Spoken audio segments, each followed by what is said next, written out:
अब guys start करते हैं एक्सरसाइज क्वेश्चंस। तो क्वेश्चन नंबर फर्स्ट में पूछ रहा है आपसे, compare the properties of electron, protons and neutrons. Electron, proton और न्यूट्रॉन की प्रॉपर्टीज को प्रॉपर्टीज जानना चाहता है। तो देखते हैं proton, they are positively charged particles. Proton पे कैसे चार्ज होता है? पॉजिटिव। और charge on proton is +1, mass of proton is 1.627 into 10⁻⁻27 kg। Charge कितना होता है? +1 और मास कितना होता है? 1.6 approximate into 10⁻⁻27 kg। Protons are present inside the nucleus. और प्रोटॉन कहाँ पाया जाता है? Inside the nucleus. मैं बात करूँ प्रोटॉन की खोज किसने की? तो यूगेन गोल्डस्टीन ने गाइस। कब की थी? 1886। अब बात करूँ इलेक्ट्रॉन्स की, they are negatively charged particles. कैसे पार्टिकल्स होते हैं? Negatively charged. Charge on electron is -1, जैसे प्रोटॉन में +1 होता है तो इस पर -1 होता है। Mass of electron is 9.1 into 10⁻31 kg। याद रखिएगा इलेक्ट्रॉन्स ऑलमोस्ट मासलेस होते हैं, ठीक है। And electrons are present outside the nucleus. Obviously nucleus के चक्कर लगाते हैं electrons. They revolve around the nucleus. और क्या करते हैं? रिवॉल्व, मतलब एक गोल कह सकते हैं सर्कुलर पाथ में ये रोटेट करते हैं। न्यूट्रॉन्स की बात करूं, they are neutral particles. Neutron पे कोई भी चार्ज नहीं होता, चार्ज लेस पार्टिकल है ये। They have no charge. Mass of neutron is 1.675 into 10⁻⁻27 kg। और एक और फैक्ट याद रखेंगे, न्यूट्रॉन गाइज तीनों ही सब एटॉमिक पार्टिकल्स में सबसे हैवियर पार्टिकल होता है न्यूट्रॉन, और ये न्यूक्लियस में होता है। Neutrons are present inside the nucleus. बात करो न्यूट्रॉन की खोज किसने की? तो जेम्स चैडविक ने। और कब की? 1932। अब बात करते हैं क्वेश्चन नंबर 2 की, what are the limitations of J Thomson's model of the atom. J Thomson साहब ने जो मॉडल दिया था उसमें क्या कमी थी? तो देखते हैं, Thomson's atomic model failed to explain how the positive charge holds on the electrons inside the atom. It also failed to explain an atom's stability. तो थॉमसन साहब ने बेसिकली क्या किया था?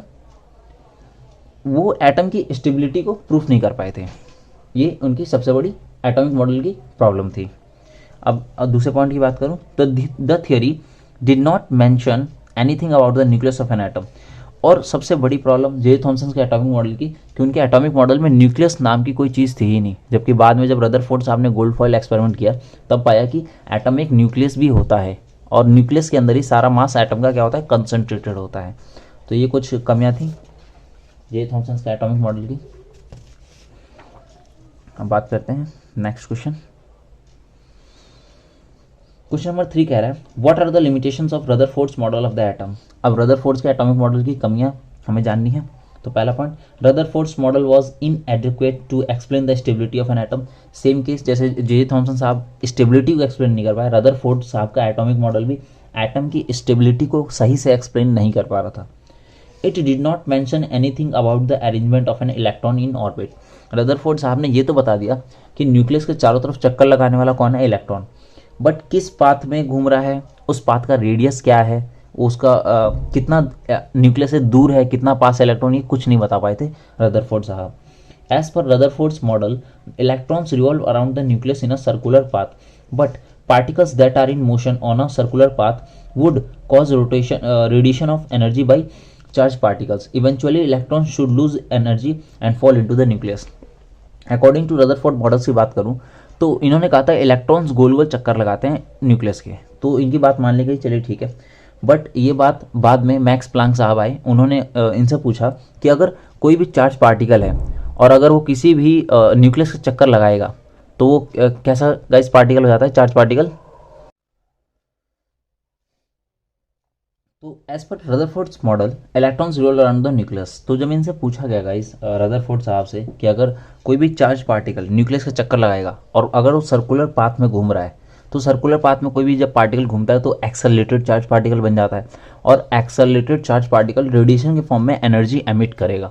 और अगर वो रेडिएशन के फॉर्म में एनर्जी एमिट कर रहा है तो इस हिसाब से तो उसकी एनर्जी जब एनर्जी खर्च होगी तो उसका वेलोसिटी घटेगा, और वेलोसिटी घटने की वजह से वो धीरे धीरे स्पाइरल पाथ फॉलो करते हुए फाइनली न्यूक्लियस के अंदर जाके गिर जाएगा, और इस हिसाब से एटम हाईली अनस्टेबल होगा। बट क्या एक्चुअली में ऐसा होता है? नहीं, एटम हाईली स्टेबल होता है। तो यहाँ पे रदरफोर्ड साहब यहीं पे एटम की स्टेबिलिटी को प्रूफ नहीं कर पा रहे थे कि कैसे एटम स्टेबल होता है। तो यहाँ पे इनकी जो भी कमियां थी, इनकी कमी को दूर किसने किया था? नील्स बोर साहब ने, जब वो नया अपना एटॉमिक मॉडल लेके आए थे। तो चलिए देखते हैं नील्स बोर का एटॉमिक मॉडल। क्वेश्चन नंबर 4 में पूछा हुआ है, describe the Bohr's model of the atom. तो बोर साहब ने जो मॉडल दिया था उसके पॉस्टुलेट्स क्या थे, क्या क्या पॉइंट्स थे उसमें? तो postulates of bore model of the atom, the atom consist of a small positively charge nucleus at its center and surrounded by negatively charged electrons in a definite circular path. अब सबसे पहली बात तो जैसे कि रदरफोर्ड साहब ने बताया था कि एटम में एक न्यूक्लियस होता है, उसी बात को दोहराया किसने, बोर साहब ने, कि एक स्मॉल पॉजिटिवली चार्ज न्यूक्लियस होता है एक एटम के अंदर। साथ ही साथ इन्होंने कहा कि नेगेटिवली चार्ज इलेक्ट्रॉन्स इस न्यूक्लियस के गोल गोल चक्कर लगाते हैं, बट उनका पाथ डेफिनेट होता है। डेफिनेट पाथ होने का मतलब होता है गाइस वो एक फिक्स ऑर्बिट में रोटेट करते हैं, वो अपने ऑर्बिट को अपने मन से चेंज नहीं कर सकते। हाँ, उनके ऑर्बिट को चेंज किया जा सकता है, अगर उन्हें सम अमाउंट ऑफ एनर्जी पास किया जाए तो वो ऑर्बिट्स में जंप कर सकते हैं, अपनी एक ऑर्बिट छोड़ के दूसरे ऑर्बिट में जा सकते हैं, but certain amount of energy जब वो दोबारा रेडिएशन के फॉर्म में एमिट करेंगे तो वापस अपने होम ऑर्बिट जहाँ से वो आए हैं उसी ऑर्बिट में वापस पहुँच जाएंगे, जो कि आपको गाइस क्लास 11th के केमिस्ट्री में पढ़ना है। The nucleus contains all the protons and neutrons of the atom. और फिर इन्होंने क्या बताया कि न्यूक्लियस में क्या होता है गाइस, प्रोटॉन और न्यूट्रॉन से एक न्यूक्लियस का फॉर्मेशन हुआ होता है। Then each orbit is associated with a fixed amount of energy. हर एक ऑर्बिट की एनर्जी जो है वो फिक्स होती है। फिक्स होने का मतलब गाइस कह सकते हैं क्वांटाइज्ड होती है। The lowest energy level of the electron is called the ground state. और जो एक इलेक्ट्रॉन का सबसे लोएस्ट एनर्जी स्टेट होता है उसे हम क्या कहते हैं, ground state. Therefore, these orbits are also known as energy levels और energy shells। और इसीलिए इन ऑर्बिट्स को किस नाम से, एनर्जी लेवल्स के नाम से और एनर्जी शेल्स के नाम से भी जाना जाता है, या उन्हें हम डिस्क्रीट ऑर्बिट्स भी कहते हैं। अब बात करते हैं क्वेश्चन नंबर 5। कह रहा है compare all the proposed models of an atom given in this chapter. आपको जितने भी एटॉमिक मॉडल्स दिए हुए हैं उनके बारे में कुछ कुछ इन्फॉर्मेशन बतानी है। तो सबसे पहले J Thomson's model of the atom. तो जे थॉमसन का एटॉमिक मॉडल डिस्कस करते हैं। An atom as a whole is electrically neutral because, एक एटम जो होता है इलेक्ट्रिकली न्यूट्रल होता है। क्यों होता है, तो ये जे थॉमसन ने प्रूव किया था कि एक एटम स्टेबल होता है। Negative and positive charges are equal in magnitude. J Thomson suggested that electrons are embedded in a sphere of a positive charge. अब जे थॉमसन साहब ने क्या कहा था कि एक एटम जो होता है हाईली स्टेबल होता है और न्यूट्रल होता है। सबसे इंपॉर्टेंट न्यूट्रल क्यों होता है, उसमें नंबर ऑफ इलेक्ट्रॉन्स और प्रोटॉन्स मतलब जो नेगेटिव चार्ज और पॉजिटिव चार्ज होते हैं दोनों इक्वल होते हैं। इस वजह से एटम क्या होता है, एक स्टेबल स्पीसीज होता है। एंड साथ ही साथ उन्होंने अपने एटॉमिक मॉडल को प्लम पुडिंग मॉडल या कह सकते हैं वाटरमेलन से कंपेयर किया था। Thomson's model of the atom fails to explain Rutherford's alpha particle scattering experiment in which most of the fast moving alpha particles pass straight through the gold foil। अब जब Thomson's model का experiment हुआ था guys, इसके बाद जब Rutherford साहब ने जो एटॉमिक मॉडल लेके आए थे दुनिया के सामने, Rutherford experiment gold foil famous experiment जो उन्होंने किया था, तो यहाँ पे थॉमसन साहब का जो मॉडल था वो पूरी तरीके से फेल कर गया था। क्यों, क्योंकि थॉमसन साहब ने कहा था कि एटम में तो पूरा पॉजिटिव स्फीयर होता है, एटम जो होता है अपने आप में पॉजिटिव स्फीयर होता है, बट यहाँ पे तो गोल्ड फॉइल में पाया गया कि बहुत सारे अल्फा पार्टिकल्स गोल्ड फॉइल को बिल्कुल ही पेनिट्रेट करके निकल गए थे। तो अगर एटम अगर पॉजिटिवली चार्ज होता तो सारे के सारे अल्फा पार्टिकल्स को डिफ्लेक्ट कर देता, बट ऐसा तो कुछ हुआ नहीं था। तो यहाँ पे ऑब्वियसली जे थॉमसन साहब के एटॉमिक मॉडल में कुछ ना कुछ कमी थी जो कि बाद में नकार दिया गया। अब बात करें Ernst Rutherford's model of an atom की, तो the gold foil experiment of Rutherford suggested that all the positive charge is located in a very small space which is 10 times the radius of the atom. अब guys Rutherford साहब ने जो experiment किया था उसके according उन्होंने ये बताया कि एक एटम का जो न्यूक्लियस होता है एक बहुत ही छोटे से स्पेस में होता है और उसका जो न्यूक्लियस होता है एक एटम का बहुत ही ज़्यादा छोटा होता है। गाइज इसका अगर आप कंपैरिजन करना चाहें तो बहुत ही एक छोटा सा एग्जांपल है, एक स्टेडियम में एक क्रिकेट पिच के बिल्कुल बीचों बीच आप एक टेनिस बॉल रख दीजिए, तो टेनिस बॉल क्या बन जाएगा, एक एटम का रेडियस, और पूरा का पूरा स्टेडियम होगा वो एक एटम को रिप्रेजेंट करेगा। तो बहुत ही ज़्यादा छोटा होता है। Therefore Rutherford give a model in which electrons are revolving around the nucleus. और रदरफोर्ड साहब ने ये भी बताया कि इस न्यूक्लियस के चक्कर कौन लगाता है, electrons. He found that the size of the nucleus is very small as compare to the size of the atom. Rutherford's model of the atom fail to explain the stability of the atom. और यहाँ पे Rutherford साहब के atomic model की भी कमी क्या थी कि ये एटॉमिक मॉडल की स्टेबिलिटी को एक्सप्लेन नहीं कर पाए थे। तो इनकी कमी को किसने दूर किया, नील्स बोर साहब ने। Niels Bohr model of an atom to explain the stability of an atom and atomic spectra. Bohr suggested that electrons are moving around the nucleus in orbits which have fixed energy shells. तो यहाँ पे Niels Bohr अपना atomic model लेके आए, उन्होंने कहा electron जो हैं वो उसका न्यूक्लियस के चारों तरफ चक्कर लगाते हैं और फिक्स ऑर्बिट में चक्कर लगाते हैं, जिन्हें हम डिस्क्रीट ऑर्बिट्स के नाम से जानते हैं। There is a loss or gain in energy of an electron when it moves from one orbit to the other. अगर एक इलेक्ट्रॉन को ऑर्बिट में जंप करना है और फर्स्ट ऑर्बिट से सेकंड ऑर्बिट में जाना है या इनफाइनाइटली उसे ट्रैवल करना है तो वो एनर्जी एब्जॉर्ब करने के बाद ऐसा कर सकता है, but certain amount of energy जब वो लूज करेगा तो वापस अपने सीधे वापस जिस ऑर्बिट में था पहले था उसी ऑर्बिट में पहुंच जाएगा। अब बात करूँ guys, only certain special orbits known as discrete orbits of electrons are allowed inside the atom, और कुछ सर्टेन ऑर्बिट्स ही एक एटम के अंदर इनसाइड अलाउड होते हैं, और उन ऑर्बिट्स का उन्होंने नाम भी मेंशन कर दिया। These orbits are represented by the letters K L M N, ऐसा फर्दर चलता रहता है, और the numbers n equals to 1 2 3। तो आप इसको नाम देना चाहें ऑर्बिट्स को तो नाम भी दे सकते हैं और नंबर से भी रिप्रेजेंट कर सकते हैं। तो ये था गाइस नील्स बोर का क्या मॉडल ऑफ द एटम। अब बात करें क्वेश्चन नंबर 6 की, summarize the rules for writing of distribution of electrons in various shells for the first 18 elements. पहले 18 एलिमेंट्स के लिए आपको रूल्स लिखने हैं इलेक्ट्रॉन्स की फिलिंग के लिए। इलेक्ट्रॉनिक डिस्ट्रीब्यूशन की बात करूं तो देखते हैं, the maximum number of electrons present in a shell is given by formula 2n square where n is the orbit number of energy level index 1 2 3, hence the maximum number of electrons in different shells are as follows. तो अगर आपको किसी भी orbit में number of electrons निकालने हैं तो आपको ये फॉर्मूला फॉलो करना होगा 2n स्क्वायर। इसी फॉर्मूले से आप नंबर ऑफ इलेक्ट्रॉन्स फाइंड कर सकते हैं। एग्जाम्पल के लिए जैसे आपको के शेल में नंबर ऑफ इलेक्ट्रॉन्स जानना है तो फॉर्मूला लगाएंगे 2 इंटू एन स्क्वायर, तो एन की जगह के शेल की ऑर्बिट नंबर क्या होता है 1, तो 2 इंटू 1 स्क्वायर 2 इलेक्ट्रॉन्स। ऐसे ही एल शेल में 8 इलेक्ट्रॉन्स, एम शेल में 18 electrons and finally N shell में 32 इलेक्ट्रॉन्स। अब बात करूं, the maximum number of electrons that can be accommodated in the outer most orbit is 8। किसी भी ऑर्बिट में मैक्सिमम कितने इलेक्ट्रॉन्स पुट कर सकते हैं 8 electrons. Electrons are not accommodated in a given shell unless the inner shells are filled. और ऐसा नहीं हो सकता कि आप बाद के ऑर्बिट्स को न्यूक्लियस के, जैसे कि पहले इलेक्ट्रॉन्स की फिलिंग कैसे करना है, न्यूक्लियस के बाद के सबसे पहला आपको ऑर्बिट फिल करना होगा इलेक्ट्रॉन से, then second orbit, then third orbit, means stepwise manner में चलना है। ऐसा नहीं कि आप किसी भी ऑर्बिट को पकड़ेंगे उसमें इलेक्ट्रॉन्स फिल करना स्टार्ट कर देंगे, ऐसा पॉसिबल नहीं है। मीन्स कहने का मतलब है जिस ऑर्बिट की एनर्जी सबसे ज़्यादा कम होगी उसमें इलेक्ट्रॉन्स की फिलिंग पहले होगी। Electrons are that is the shells are filled in stepwise manner. अब बात करते हैं क्वेश्चन नंबर 7 की, define valency by taking examples of silicon and oxygen. Valency को डिफाइन कीजिए, मींस वैलेंसी का आपको डेफिनेशन लिखना है एंड देन एग्जांपल के तौर पे सिलिकॉन और ऑक्सीजन को डिफाइन करना है। Then valency is defined as the combining capacity of the element, it is determined by the number of valence shell electrons present in the atom. तो valency क्या होता है गाइस, वैलेंसी जैसे मैंने अभी आपको बताया था, एक एलिमेंट कितने इलेक्ट्रॉन का ट्रांजेक्शन कर सकता है, कितने इलेक्ट्रॉन का लेन देन कर सकता है अपनी नोबल गैस कॉन्फ़िगरेशन को अचीव करने के लिए, उसी को हम क्या कहते हैं वैलेंसी। एग्जाम्पल के तौर पे silicon atomic number 14, electronic configuration की बात करूँ तो 2 8 4। अब यहाँ पे सिलिकॉन के आखिरी शेल में कितने 4 इलेक्ट्रॉन है और यही इसकी वैलेंसी को डिफाइन करेंगे। मीन्स अगर सिलिकॉन को 8 इलेक्ट्रॉन करना है तो या तो 4 इलेक्ट्रॉन डोनेट करना होगा या तो 4 इलेक्ट्रॉन एक्सेप्ट करना होगा, तो यहाँ पे इसकी ओवरऑल वैलेंसी क्या हो जाएगी 4। अब बात करूँ ऑक्सीजन की तो ऑक्सीजन का एटॉमिक नंबर 8, इलेक्ट्रॉनिक कॉन्फ़िगरेशन की बात करूँ 2 6। तो यहाँ पे ऑक्सीजन 2 काम कर सकता है, या तो 2 इलेक्ट्रॉन एक्सेप्ट करे या तो 6 इलेक्ट्रॉन का दान कर दे, बट ऑक्सीजन तो ठहरा नॉन मेटल, तो ये भाई साहब कहाँ से इलेक्ट्रॉन दान करने वाले हैं, तो क्या करेंगे 2 इलेक्ट्रॉन किसी से छीन के अपना नोबल गैस कॉन्फ़िगरेशन अचीव कर लेंगे। बात करूँ सोडियम की 2 8 1 इलेक्ट्रॉनिक कॉन्फ़िगरेशन है और ये भाई साहब मेटल है, ये बहुत बड़े दानवीर हैं, तो अपना ये 1 इलेक्ट्रॉन दान करने की ताकत रखते हैं, तो 1 इलेक्ट्रॉन दान करके फाइनली इनकी वैलेंसी कितनी हो जाएगी 1।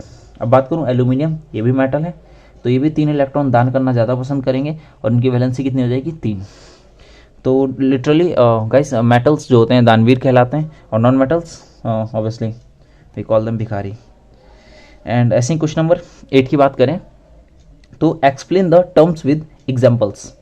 Atomic number, mass number, isotopes and isobars, give 2 uses of isotopes. तो आपको एक्सप्लेन करना है एटॉमिक नंबर क्या होता है, मास नंबर क्या होता है, आइसोटोप्स क्या होते हैं एंड फाइनली आइसोबार्स, और साथ ही साथ आइसोटोप्स के आपको एप्लीकेशंस भी बताने हैं।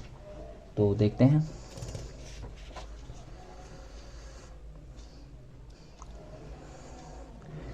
Atomic number. तो एटॉमिक नंबर क्या होता है, the atomic number is the total number of protons present in the atom. Atomic number क्या होता है गाइस, बेसिकली आपको किसी भी एलिमेंट का एटॉमिक नंबर जानना हो तो बस आप इतना जान लो कि उस एलिमेंट के पास कितने प्रोटॉन्स प्रेजेंट हैं, उसके न्यूक्लियस में कितने प्रोटॉन्स हैं, और जितने प्रोटॉन्स उस एटम के पास हैं वही उसका एटॉमिक नंबर बन जाता है। For example the atomic number of magnesium is 12, atomic number magnesium का कितना है 12, तो उसके पास गाइस कितने प्रोटॉन होंगे 12 प्रोटॉन्स और 12 इलेक्ट्रॉन्स। और याद रखिए atomic number of atomic number बराबर होता है नंबर ऑफ इलेक्ट्रॉन्स या कह सकते हैं नंबर ऑफ प्रोटॉन्स के बराबर। तो ऐसे ही मैं आपसे पूछूं कि एक एलिमेंट एक्स है और उसके पास 72 इलेक्ट्रॉन्स हैं और क्या कह सकते हैं हम 72 प्रोटॉन्स हैं, तो उसके आपसे कोई पूछे एटॉमिक नंबर क्या होगा इस एलिमेंट का, तो ऑब्वियसली 72 हो जाएगा। अब बात करें मास नंबर की, तो मास नंबर क्या होता है, it is the sum of the number of neutrons and the number of protons. For example, अब मास नंबर क्या होता है, एक एटम के न्यूक्लियस में जो सब एटॉमिक पार्टिकल्स पाए जाते हैं, दो सब एटॉमिक पार्टिकल्स प्रोटॉन और न्यूट्रॉन, उनका सम ही मास नंबर कहलाता है। For example, the atomic mass of lithium is 4। Atomic mass lithium का कितना होता है 4। क्यों? It contains 2 protons and 2 neutrons. क्यों?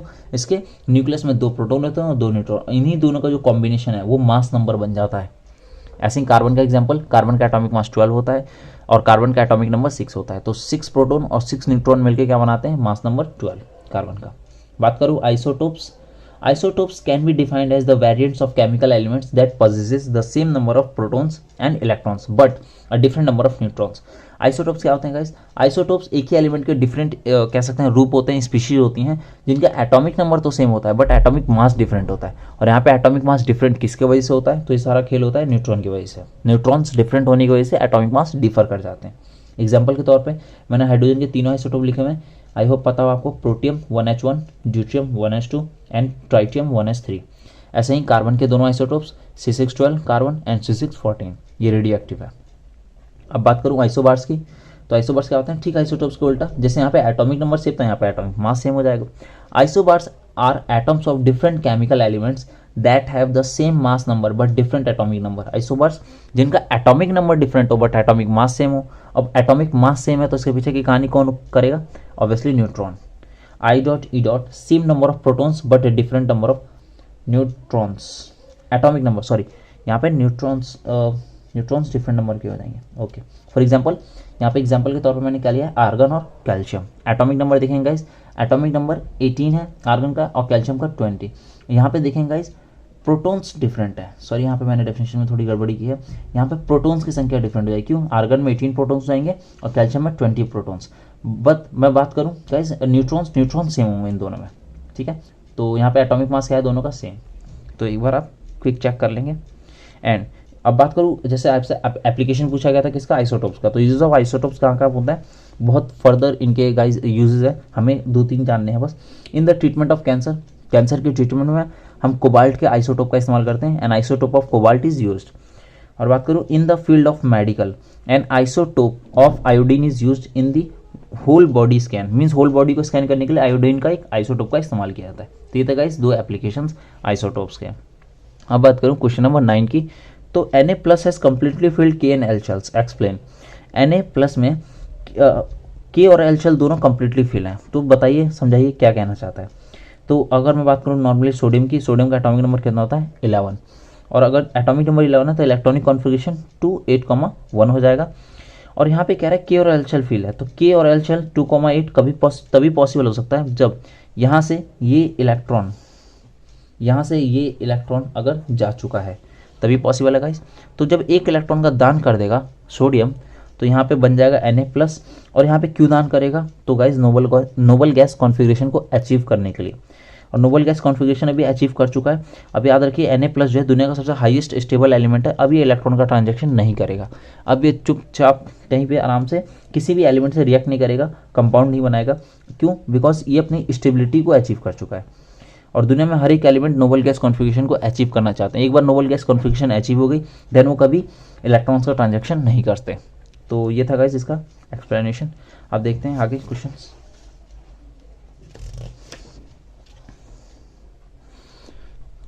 अब ये गाइस क्वेश्चन नंबर 10 है, if bromine atom is available in the form of से 2 आइसोटोप्स दैट इज 35Br79, और इसका ये परसेंटेज अबेंडेंस दिया है 49.7% एंड 35Br81, और इसका परसेंटेज अबेंडेंस कितना है 50.3%। तो कह रहा है calculate the average atomic mass of the bromine atom, तो आपको एवरेज एटॉमिक मास निकालता है ब्रोमीन एटम का। तो यहाँ पे ब्रोमीन के 2 आइसोटोप्स हैं, तो गाइस फॉर्मूला बहुत ही सिंपल है इसका एवरेज एटॉमिक मास का, atomic mass of first isotope into percentage abundance जो कि दिया हुआ है, plus atomic mass of second isotope into percentage abundance of the second isotope into 100। तो देखते हैं, तो फर्स्ट एटॉमिक इसका मास कितना दे रखा ब्रोमीन का आइसोटोप का 79 और परसेंटेज अबेंडेंस 49.7%, प्लस यहाँ पे सेकंड एटॉमिक मास कितना दे रखा है 81 और परसेंटेज अबेंडेंस 50.3%। और यहाँ पे इक्वल्स टू में एक्स मैंने क्या मान लिया एवरेज एटॉमिक मास को। जब आप गाइस ये सॉल्व करेंगे आप पूरा थॉरली, इसका सॉल्यूशन इजीली अवेलेबल है, गूगल पे भी देख लेंगे, स्टिल आप यहाँ से भी अगर कॉपी पेस्ट करना चाहे तो कर सकते हैं। तो x finally average atomic mass क्या आ जाएगा दोनों ही आइसोटोप्स का 80.006 यू यूनिफाइड मास। तो ये था गाइस ब्रोमीन के एटॉमिक मास का एवरेज एटॉमिक मास दोनों ही ब्रोमीन के आइसोटोप्स का। अब बात करूँ क्वेश्चन नंबर 11 की, तो the average atomic mass of a sample of an element x is 16.2। अब यहाँ पे आपको क्वेश्चन थोड़ा सा घुमा के दिया हुआ है, आपको एवरेज एटॉमिक मास दे दिया है। अब आपसे पूछ रहा है what are the percentage of isotopes 8x16 and 8x18 in the sample. अब आपसे परसेंटेज अबेंडेंस पूछ रहा है, मीन्स उस एलिमेंट वो एलिमेंट कितने परसेंट प्रेजेंट है, कौन सा आइसोटोप कितने परसेंट है। तो यहाँ पे आइसोटोप्स भी दिए हुए ना, दोनों आइसोटोप्स दिए हुए आपको 8x16 8x18 और आपको एलिमेंट का नाम नहीं बताया। तो इसके लिए let the percentage of x 8x16 be a%। अब आपको कुछ ना कुछ मानना पड़ेगा।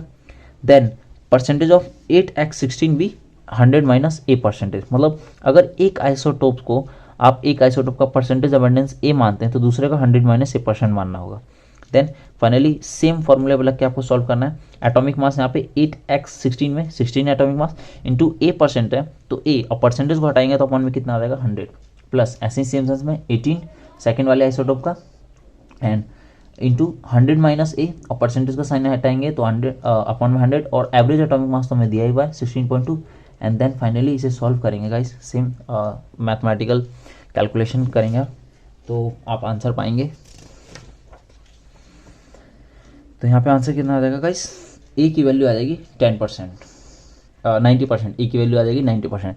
ऐसे ही जब एक एलिमेंट का मतलब जो एलिमेंट है उसका एक आइसोटोप अगर 90% तो ऑब्वियसली सेकंड वाला आइसोटोप कितना होगा 10%। तो दोनों मिलकर कितना बना देंगे गाइस 100%। और एक्चुअली में एलिमेंट कौन सा था ऑक्सीजन, तो ऑक्सीजन के ही दोनों आइसोटोप थे, वो A216 था और एक A218 था। तो A216 कितना परसेंट है 90% और A218 कितना परसेंट था 10%। अब देखते हैं गाइस क्वेश्चन नंबर 12 कह रहा है इफ z इक्वल्स टू 3। याद रखिएगा एटॉमिक नंबर को हम z से रिप्रेजेंट करते हैं। What would be the valency of the element also name the element. आपसे वैलेंसी पूछा है और एटॉमिक एलिमेंट का नाम भी पूछ रहा है। तो अगर z 3 दिया हुआ है i dot e dot atomic number is 3, it's electronic configuration is 2,1। अगर आपको वैलेंसी पता करना है तो यहाँ पे एटॉमिक नंबर से इलेक्ट्रॉनिक कॉन्फ़िगरेशन लिखना होगा। तो इलेक्ट्रॉनिक कॉन्फ़िगरेशन कितना हो जाएगा 2,1। i dot e dot hence the valency of the element is 1। Valency कितनी हो जाएगी 1, क्योंकि आउटर शेल में कितने इलेक्ट्रॉन है एक, और ये एक इलेक्ट्रॉन दान करके गैस क्या बन जाएगा एक नोबल गैस कॉन्फ़िगरेशन अचीव कर लेगा। Since the outer most shell has only 1 electron the element is lithium. और ऑब्वियसली एटॉमिक नंबर 3 किसका होता है गाइस लिथियम का। अब बात करूँ क्वेश्चन नंबर 13 की, तो composition of the nuclei of 2 atomic species X and Y are given as under. आपको एक्स और वाई 2 एलिमेंट्स हैं, इनका इलेक्ट्रॉनिक कॉम्पोजिशन दिया हुआ है, मतलब प्रोटॉन और न्यूट्रॉन कितने प्रेजेंट है। एंड फाइनली आपसे पूछा है give the mass number of X and Y, what is the relation. आपको मास नंबर बताना है और रिलेशन क्या है दोनों ही एक्स और वाई में। तो देखते हैं बिटवीन द 2 स्पीसीज कह रहा है we know that mass number क्या होता है number of protons plus number of neutrons. तो मास नंबर ऑफ एक्स का मास नंबर कैसे हो जाएगा गाइस 6 + 6, नंबर ऑफ प्रोटॉन्स और नंबर ऑफ न्यूट्रॉन्स 6 6 दिए हो तो एटॉमिक मास कितना हो जाएगा 12। ठीक है। And then mass number of Y, यहाँ पे नंबर ऑफ प्रोटॉन्स 6 दिए हुए, नंबर ऑफ न्यूट्रॉन्स 8 दिए हुए, तो आप इनको ऐड करेंगे 40। तो आप पाएंगे नंबर ऑफ प्रोटॉन्स दोनों में सेम है, तो ऑब्वियसली एक ही एलिमेंट है। और एलिमेंट कौन सा है now both x and Y are isotopes of carbon. X और वाई दोनों किसका आइसोटोप्स हैं कार्बन के, और इनका नाम क्या है C612 एंड C614। तो रिलेशन में पता चल गया दोनों क्या है एक दूसरे का आइसोटोप्स। अब गाइस क्वेश्चन नंबर 14 में ट्रू फॉल्स पूछा हुआ है, तो देखते हैं। For the following statement right true for T for true and F for false. J.J. Thomson proposed that the nucleus of an atom contains only nucleons. तो J.J. Thomson साहब ने क्या प्रपोज किया था कि एक एटम के अंदर जो न्यूक्लियस होता है उसके अंदर प्रोटॉन और न्यूट्रॉन होते हैं। तो पहली बात तो J.J. थॉमसन के एटॉमिक मॉडल में न्यूक्लियस जैसी कोई चीज़ थी ही नहीं, तो ये स्टेटमेंट ऑब्वियसली क्या हो जाएगा इज फॉल्स। अब second, a neutron is found by an electron and a proton combining together therefore it is neutral. कह रहा है एक न्यूट्रॉन जो होता है वो इलेक्ट्रॉन और प्रोटॉन के कॉम्बिनेशन से बनता है, इसीलिए न्यूट्रल होता है। तो गाइस कुछ ऐसा होता है नहीं। आपको बता दूं एक छोटी जानकारी के लिए, न्यूट्रॉन जो होता है क्वार्क से मिलकर बना होता है और प्रोटॉन भी। तो यहाँ पे ये स्टेटमेंट गलत है, इसलिए क्या है फॉल्स। अब बात करूँ सी की, the mass of an electron is about 1/2000 times that of proton. तो जो मास इलेक्ट्रॉन जो होता है वो 1/2000 गुना हल्का होता है प्रोटॉन से। तो क्या बात सच है? बिल्कुल सच है। मैं ऐसे बोलूँ कि प्रोटॉन 2000 गुना भारी होता है इलेक्ट्रॉन से, तो भी सही है। या मैं बोलूँ इलेक्ट्रॉन 2000 गुना हल्का होता है प्रोटॉन से, तो ये बात भी सही है। तो it is true statement. D part की बात करूँ, an isotope of iodine is use for making tincture of iodine which is use as a medicine. कि आइसोटोप के, एक आयोडीन का जो आइसोटोप है उसका इस्तेमाल हम टिंचर ऑफ आयोडीन बनाने के लिए इस्तेमाल करते हैं, जो कि क्या एक मेडिसिन है। तो क्या ट्रू है? तो बिल्कुल ट्रू है गाइस। टिंचर ऑफ आयोडीन एक एंटीसेप्टिक के तौर पर इस्तेमाल किया जाता है, जो कि आप सेकंड चैप्टर में पढ़ चुके हैं इस मैटर अराउंड अस प्योर में। हम बात करूँ question number 15, Rutherford's alpha particle scattering experiment was responsible for the discovery of. Rutherford साहब ने अल्फा पार्टिकल एक्सपेरिमेंट जो किया था उसमें किस चीज़ की खोज हुई थी, किस चीज़ की डिस्कवरी हुई थी? तो किसकी खोज हुई थी गाइस? Atomic nucleus. और उन्होंने क्या बताया था? एटॉमिक न्यूक्लियस में क्या प्रेजेंट होता है? प्रोटॉन। अब बात करते हैं गाइस आगे, isotopes of an element have. Isotopes of an element में क्या चीज़ सेम होता है, क्या चीज़ डिफरेंट? तो ऑब्वियसली यहाँ पे डिफरेंट नंबर ऑफ न्यूट्रॉन्स होते हैं। तो यही हमारा आंसर है। मैंने आंसर को टिक कर रखा है गाइस, देख लीजिएगा। Question number 17, number of valence electrons in chlorine negative ion. अब यहाँ पे Cl नेगेटिव है, यहाँ पे अगर क्लोरीन होता तो नंबर ऑफ वैलेंस इलेक्ट्रॉन 7 हो जाते, बट यहाँ पे Cl नेगेटिव मतलब एक इलेक्ट्रॉन ऐड हो गया उसके आउटर शेल में, तो नंबर ऑफ वैलेंस इलेक्ट्रॉन कितने हो जाएंगे? 8। याद रखिएगा guys, number of valence electron different होते हैं और नंबर ऑफ वैलेंसी डिफरेंट होती है, दोनों ही अलग अलग बातें होती हैं। क्वेश्चन नंबर 18 की बात करूँ, which one of the following is correct electronic configuration of sodium. Sodium का करेक्ट इलेक्ट्रॉनिक कॉन्फ़िगरेशन क्या है? तो क्या है गाइस? 2 8 1। क्यों? एटॉमिक नंबर सोडियम का कितना होता है? 11। तो इनको भी ऐड करेंगे तो आप 11 आ जाएगा। अब आप पूछेंगे ये क्यों नहीं हो सकता? तो गाइस कभी भी, जैसे मैंने आपको बताया था, इलेक्ट्रॉन जब भी फिल करते हैं तो पहला शेल फिल होना चाहिए, then second shell and then आखिरी शेल। और यहाँ पे क्या है? यहाँ देखिए पहले शेल में 8 इलेक्ट्रॉन ठूस दिए, जो कि पॉसिबल नहीं है। कई शेल में केवल 2 इलेक्ट्रॉन आ सकते हैं। यहाँ पे देखिए ये शेल बिल्कुल ब्लैंक छोड़ दिया है, एक ही इलेक्ट्रॉन भरा है, आखिरी शेल में 8 इलेक्ट्रॉन डाल दिए, तो ये भी गलत है। और ये तो नियॉन का इलेक्ट्रॉनिक कॉन्फ़िगरेशन है, ये पॉसिबल नहीं है। और क्वेश्चन नंबर 19 के लिए गाइस एक चार्ट दिया हुआ है प्रॉपर, वो मैंने इमेज डाल दिया, आप इमेज में देख लीजिए। यहाँ पे मैंने जो भी आंसर्स हैं इन्हें ब्लू पेन से लिख दिया है, तो आप एक बार देख पाएंगे। आप इस चार्ट को देख लीजिएगा एक बार। तो ये था guys video explanation structure of the atom का। एंड फाइनली इसके जो सपोर्ट मटेरियल के क्वेश्चंस हैं उसकी वीडियो भी मैं जल्दी ले आऊँगा। So thanks a lot.